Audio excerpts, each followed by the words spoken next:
Good morning, cereal boxers, and welcome to Sunday morning new comics. Yum!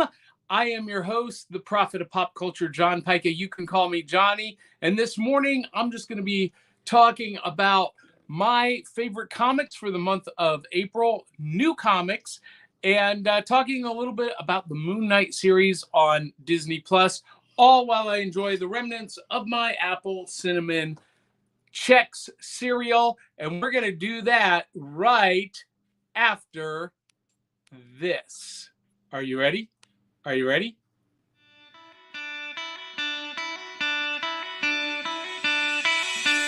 It's like Coca-Cola, Levi Strauss, Johnny Carson and Mickey Mouse.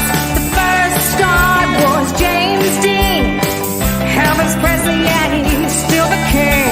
Some things are only imitatable. You can't beat an original. Oh, you can't beat an original.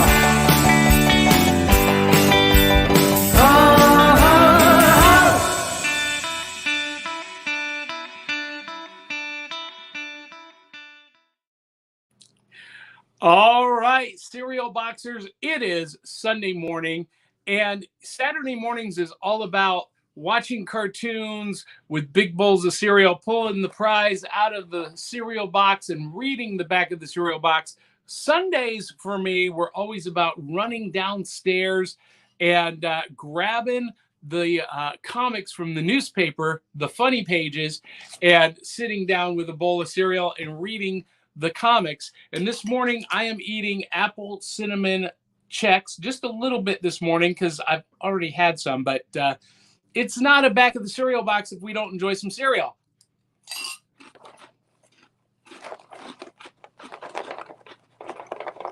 I love Chex cereal. And those of you who have been watching our shows for any amounts of time, you know that I love cinnamon. Cinnamon and Chex, it's a winning combination. So, if you are watching, this is how this works. You can post a comment, and we've already got a couple of comments. Aubrey says, love Chex. I do too. And the apple cinnamon Chex is a little bit tart, like because it's got that apple flavor, but I love rice Chex. And on the back of this cereal box, there is a recipe for Chrissy's apple crumble Chex Mix. So go out, pick that up. I think this week I'm going to pick up just this plain cinnamon Chex because I love Chex.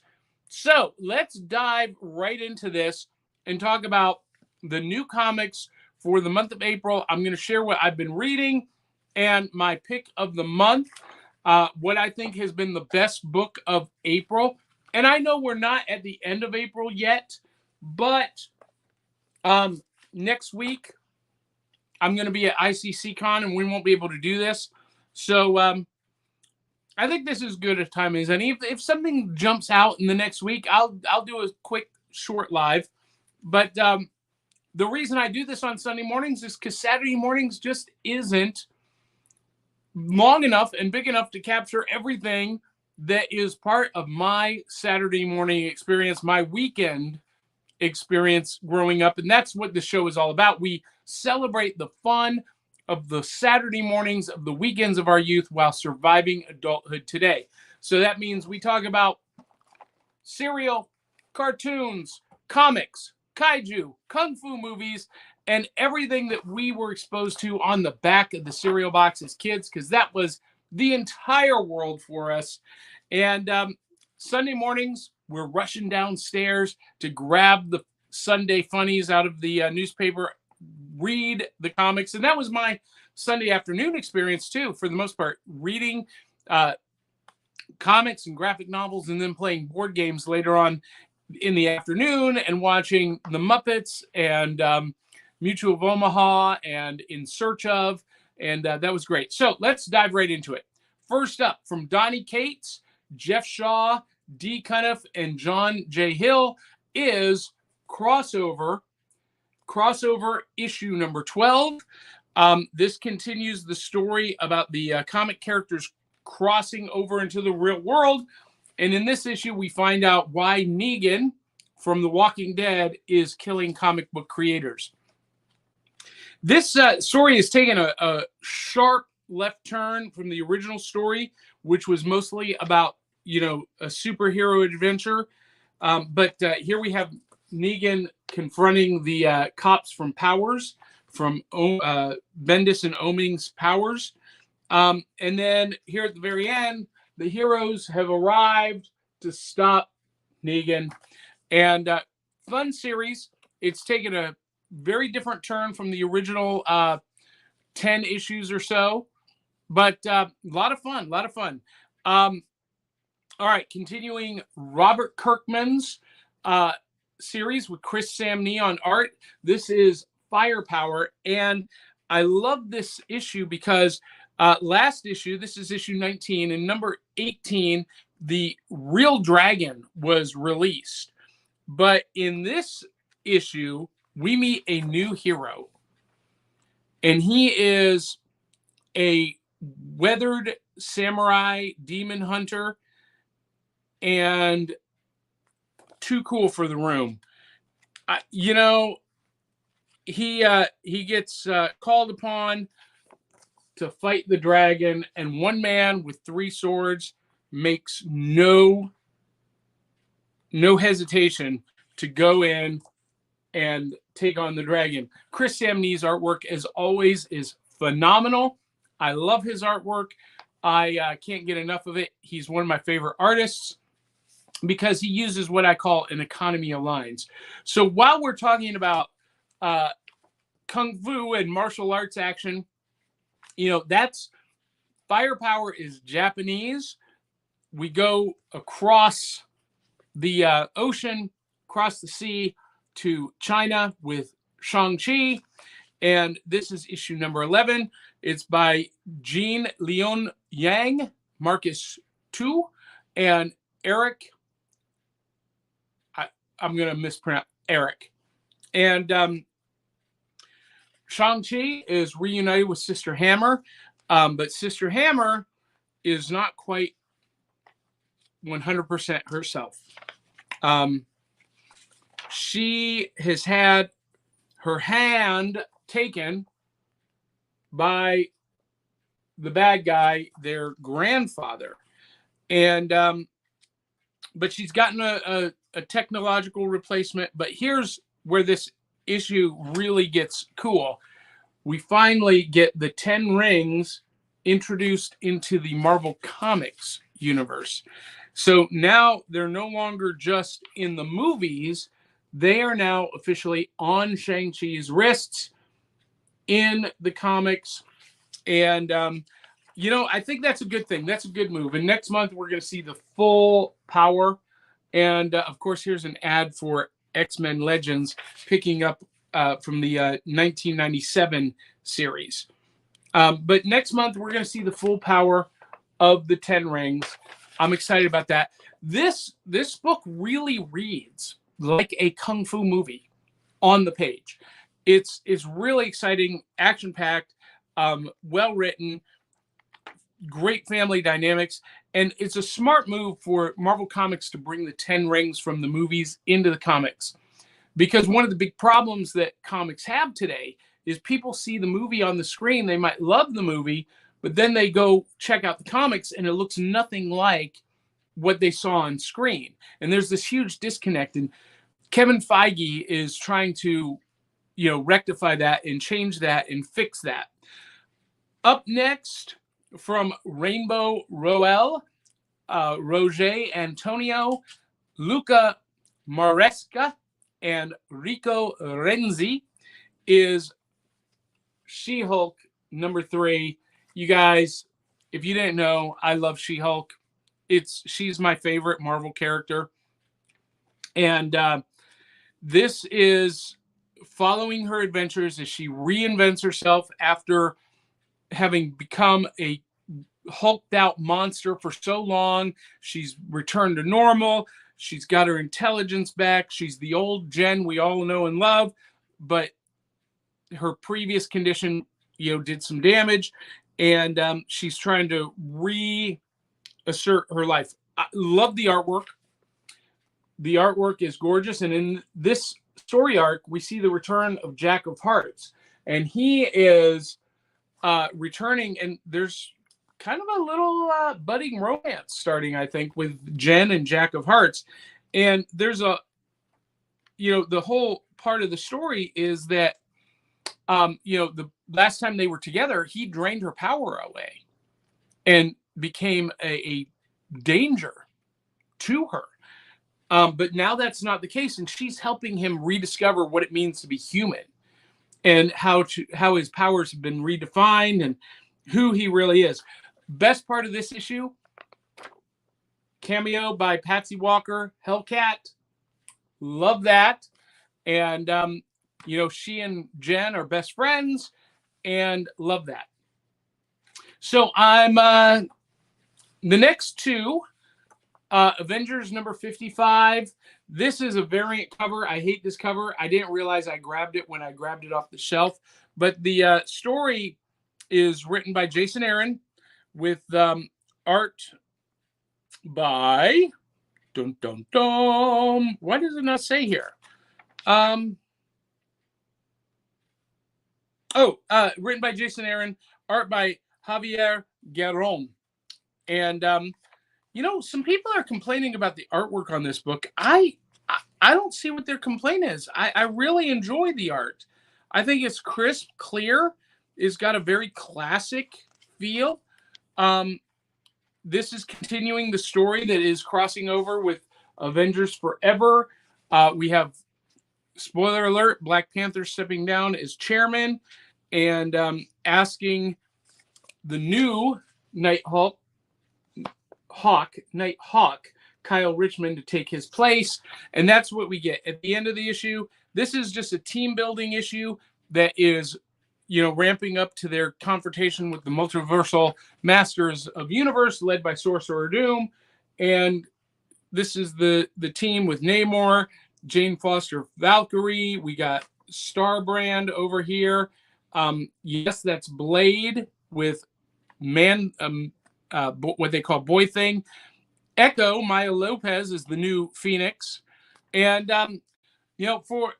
for all of the hit and misses that Jason Aaron has had on this series, this issue was a lot of fun. It was really well written, and it sets a great new status quo for the team going forward. And say what you will, that team is super powerful. It's a pretty good team. Now, for you Diesel Punk fans out there, and if you don't know what Diesel Punk is, it is the art aesthetics, the style and aesthetics of the 1930s, 40s through the 50s, mashed up with science fiction, magic, fantasy, and we get Kurt Busiek and Carlos Pacheco, Aerosmith. This is issue number 4. It's basically about dragon riders, dragon flyers, airborne fighters during a fictional World War III in the 40s. Or maybe early 50s. And, I really can't go too much into this story without giving any of it away, other than to say that the concept is phenomenal. You got magic and wizards and trolls and ogres mixed in with World War III in a alt universe Diesel Punk reality in the 40s. And the art by Carlos is just absolutely gorgeous. And of course, it's written by Kurt Busiek. You can't go wrong with Kurt Busiek. So good stuff from Image Comics. Also from Image Comics, you guys, if you love vampire stories, you've got to pick up Little Monsters. This is issue number 2. You can still get issue number 1. It's black and white with just very sparsely used color accents. The artwork is gorgeous. Oh my gosh. And it's written by one of the best writers in the business, Jeff Lemire. If that name sounds familiar, he's the one who wrote like the seminal recent run on Moon Knight that they're using for the current series. Just gorgeous art by Dustin Nugent. And it's about children vampires who have been left alone for the last 100 years. And all of a sudden, they're meeting some humans. And Little Monsters is just one of my picks, one of my top picks for the month of April. So I'm going to set that aside as a top pick. Up next, Moon Knight number 10. Moon Knight number 10 by McKay, Cappuccio, and Rosenberg. It's Jed McKay is the writer. Alessandro Cappuccio is the artist, and Rachel Rosenberg is the colorist. This is continuing the story of Mark Spector, again, kind of reinventing himself. This is after the Jeff Lemire and Bemis Legacy arc, Legacy saga. And look at that beautiful artwork. Oh my gosh, this is gorgeous. Gorgeous stylized artwork. And Moon Knight is assembling a team to go up against the bad guy. And on this team is Tigra, Soldier, and the vampire. What is her name? That's going to drive me crazy. I love Moon Knight and Tigra together. And I need to see Tiger and Moon Knight reunited with Mockingbird on a new team because they work so well together. Moon Knight and Tiger work really well together. Moon Knight and Mockingbird work really well together. And if you're digging the Moon Knight series on Disney Plus, you got to pick up the new series. Granted, they're on issue number 10, but you can get the first 6 issues in a trade paperback. It's called The Midnight Mission, written by Jeff Lemire. And pick that up. Love it. Moon Knight, number 10. I am digging it in a big way. All right, so I'm so excited. You guys, I was so excited to see this come out by Stephen Mooney and Len O'Grady. We've got the brand new Rocketeer series from IDW. If you are a fan of Dave Stevens' art, there's nobody better to carry on Dave Stevens' Rocketeer legacy than Stephen Mooney. Stephen Mooney captures the style and feeling and the legacy of Dave Stevens so perfectly. And this is just a phenomenal book. The new story is called The Great Race. Pick up the floppies so that we will get it in a collected edition. I love The Rocketeer, and I love Stephen Mooney's work. Stephen Mooney did another great series called Half Past Danger. If you've not read that, you really, really must. So when I saw him on Rocketeer, I was over the moon. Over the moon, excited, love it, grab it. All right. And some of you may be wondering, Johnny, do you just love everything you read? No. I'm not showing you the stuff that I didn't like. I'll show it to you. I'm not going to describe it. I gave up on Captain Carter. I was excited for it. It's not very good. Justice League, issue number 74. No, not happy with it. I don't like it. It's not very good. Oh, I almost forgot. Slumber number 2. Slumber number 2, it's about paranormal dream assassins. They go into your dreams and they assassinate your nightmares. What a great concept. It is really a lot of fun. This is issue number 2. It's written by Tyler Burton Smith, illustrated by Vanessa Cardinale, and what an awesome idea. Great. Now, my pick of the month. This was the best book in April, hands down, and that is, drum roll please, Captain America, issue number 0, and I got the wraparound cover. Look at this gorgeous cover. Look at that. Love this. Love this. Love this. Love this. And the interior art is even better. First of all, I love Captain America. I collect Captain America, and I especially love Sam Wilson as Captain America. And in this issue, they have decided that they are both going to be Captain America. It's written by Tochi Onobuchi, Jackson Lansing, and Colin Kelly. The artist is Mattia De Luis, and the art, OMG, on scale with Alex Ross. Look at this. Look at this gorgeous artwork. The story is super fun, classic type story. They are fighting Arnim Zola, who is trying to launch a rocket with a payload that will transform everyone into Zolas. And so it's got that classic pulp adventure feeling, that classic Captain America story. The pacing is great, and the artwork is just phenomenal. I loved every second of this. And they're actually launching 2 series, Captain America, Sentinel of Liberty, and Captain America, Symbol of Truth. Symbol of Truth is going to star Sam Wilson. So there will be 2 Captain Americas operating in the MCU 616 universe. And look at that. Look at that.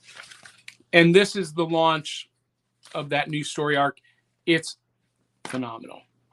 Phenomenal. Now, before I leave you guys, got to talk a little bit about a back issue trade paperback that I picked up.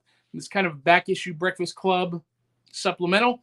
And if you're not watching Back Issue Breakfast Club here on Back of the Cereal Box, you really must. Kelly Getner, Crayley Vanest, and sometimes myself, we cover back issues in graphic novel or trade paperback form. I'm reading Mockingbird, Ask Me About My Feminist Agenda, and oh my gosh, this is so good. I'm a Mockingbird fan. I love Mockingbird. I've got her leading my Avengers team on my shelf over here. And, she doesn't appear in uniform at all in this story, but it is so good. It is, and I don't want to give any of it away. I don't want to give you any spoilers other than to say that it introduces the character of Hunter, who, if you guys watched Agents of S.H.I.E.L.D., that's who she was married to. And it reprints New Avengers number 13, where Mockingbird Bobby got a cocktail mix of the super soldier serum and the Infinity serum that Nick Fury has used. And basically she becomes an immortal super soldier at that point. And I love that they reprint that. And that's just phenomenal. And they show her taking on these Nazi mechs by herself. And she just became a total badass character. This is written by Chelsea Kane, and the pencil art is Kate Niemczyk, and the inker is Sean Parsons. Don't let the title scare you away. It's just fun. It's good. And the villain is, I love that they took a villain from Mockingbird's past, from the West Coast Avengers, and brought him back in a really fun and exciting way. Lots of good stuff. Lots of good stuff. Now, before I leave you, because I got to go do a concert. That's why I'm dressed for a concert. I'm singing Foray's Requiem in Smyrna, Tennessee today with a full orchestra. Super excited about it. But before I go, let's talk about Moon Knight real quick. I've seen mixed reviews. You either love it or you hate it. And here's what you need to know about episode 4. So episode 4 left a lot of people wondering what's going on. here's the fact. So when Mark Spector was shot, spoiler alert, spoiler warning, when he was shot, he fell into the water. Well, the goddess in Egyptian mythology that is symbolized by water and the hippopotamus is Taweret. And Taweret is an ally of Khonshu. And so she has enveloped him and is protecting him. She is the goddess of protection and rebirth. So, and she's an ally of Khonshu. So everything that's happening from that point onward is happening in Mark's mind. He has created a reality in his mind of the mental institution, and he has cast all the people from the adventure in that scenario. But it's actually happening in his own mind while Taweret is healing him. Mark releases Stephen from one of the sarcophagus, and you'll notice they're going by and there's another sarcophagi, a second one, shaking, rattling. You hear someone trying to get out. That is the third personality of his pantheon, his DID. Spoiler alert, it's Jake Lockley, the ultra-violent personality. And so we see at the very end, Taweret show up with the hippopotamus head. That's what's going on. He's getting healed. He's getting strong so that they can go free Khonshu and bring this whole story to a conclusion. It's going to be a crazy, crazy roller coaster ride. The next 2 episodes is going to get insane. And I can't wait. So if you're having trouble if you're confused by Moon Knight, if you're not sure what's going on, here's all you need to know. He's got multiple personalities. He's got dissociative identity disorder. So there are different personalities that are distinct and unique in his head that are trading places with the body. And Moon Knight is a 4th personality that is manifesting as the avatar of Khonshu, the god of the moon, the protector of the innocent. So that's what you need to know. And if you've been confused up to this point, you got to know that the whole show is designed to be a psychological action adventure. It's a lot of it is happening in Mark's head. They're pulling from Jeff Lemire's Moon Knight run. They're pulling from Brian Michael Bendis's Moon Knight run, Warren Ellis's Moon Knight run. A lot of good stuff. Pick up the trade paperbacks, get caught up, and enjoy Moon Knight. Hey guys, thanks for joining me this morning for Sunday Morning Comics, new comics. Yum! I gotta go. Love you, mean it. And until the next time, we'll catch you on the back of the cereal box.